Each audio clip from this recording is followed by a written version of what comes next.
attitude, more than anything else in the world, is what gets you out of bed, what keeps you going, what keeps your strength of character. Wouldn't you agree? Now, there are some people that have got a great attitude, yeah? And there are some people that have a sucky attitude, okay? And you know what a sucky attitude is? They walk into the room and you can see them coming and you're like, oh my God, don't look at me, don't look at me, don't look at me. And you duck behind a table or something. People like that, yeah? Who knows someone like that? Raise your hand if you know someone like that. Okay, keep your hands up, keep your hands up. Keep your hand up if that person's sitting right next to you right now. No. So, there are people like that. And I didn't want to be a person like that. And I was married to someone who was certainly not a person like that. And we were surrounded by a family that weren't like that. And I believe that attitude, more than anything, is what has got us through the hard times. You know, looking at the positive. The first attitude lesson is our attitude is our choice. It's not given to us by anybody else. It's not given us by the type of car we drive, by our partner's attitude, by how we were raised, by where we live, none of that crap, okay? So our attitude is our choice. And the minute you own that, your life will change, yeah?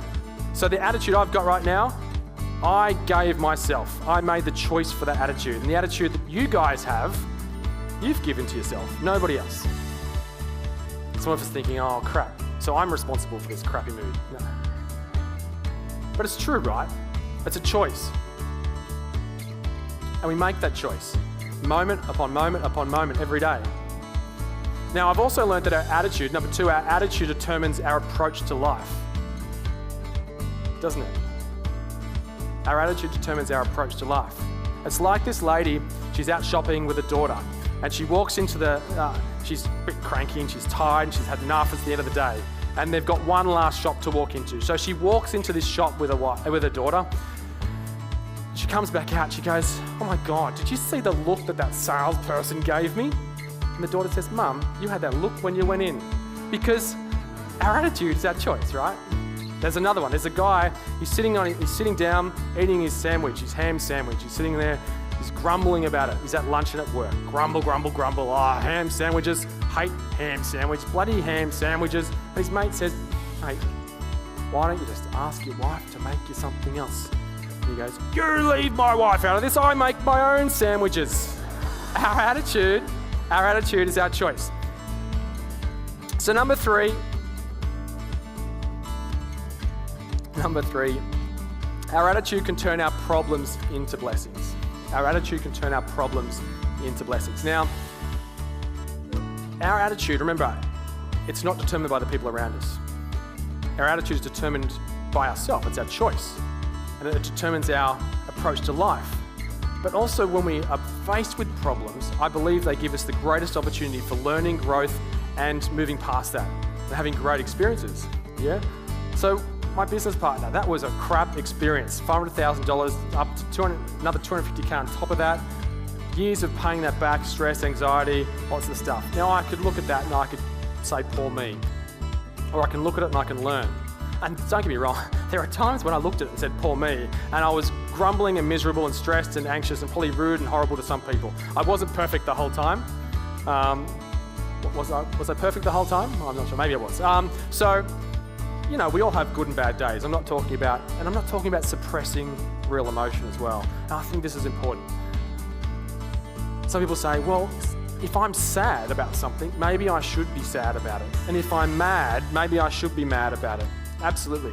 Because I believe that if we internalize some of these things and suppress them, it can actually ruin us from the inside out. End up as cancer or something like that, right? It's true.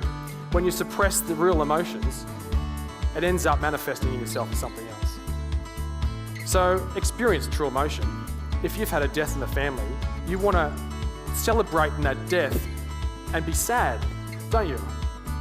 You know, but there's an appropriate time and a place. So if someone had passed away from me yesterday and I was speaking today, I wouldn't be bawling my eyes out with you guys because it's not appropriate. But I'd be choosing a time and a place where that was appropriate to express that grief.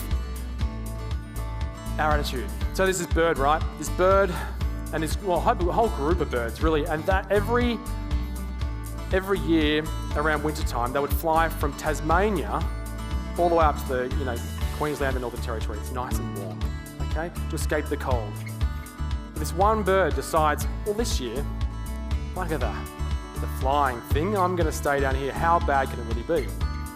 So all the birds disappear off to sunny Queensland to bask in the sun, and this little bird stays, except that about mid-July, late July, it starts getting pretty cold. In Australia these days, it's probably later because of global warming or something like that, and it's 27 degrees, although it got cold this week, thank God. Anyway, so he's sitting there about late July, and he's shivering, it's pretty cold now, it's starting to snow in Tasmania, and he's miserable. And he thinks, you know what, I've had enough. I'm going to fly up to Queensland with the other birds. So he takes off, flies up into the air, only to get a few hundred metres before his wings turn to ice, and he has to glide back down, and he plops in the snow in a farm. And he's in the snow, shivering cold, and thinking, I'm going to die. I'm freezing. I can't move, I can't talk, and I'm going to die. And just in that moment of his misery, a cow comes walking past. And the cow steps straight over the top of him, not on him, but over the top of him, and dumps a plop right on top. So when you think that life cannot get any worse, it does. So he's disgusted. He's there, he's disgusted. He's going, this is revolting. I can't believe I'm dying, and now I'm covered in cow manure. How bad can this be? But as he's thinking this, now he's like, I can use my wings. I'm warming up. It's quite warm in here. Despite the smell, it's actually quite warm in here.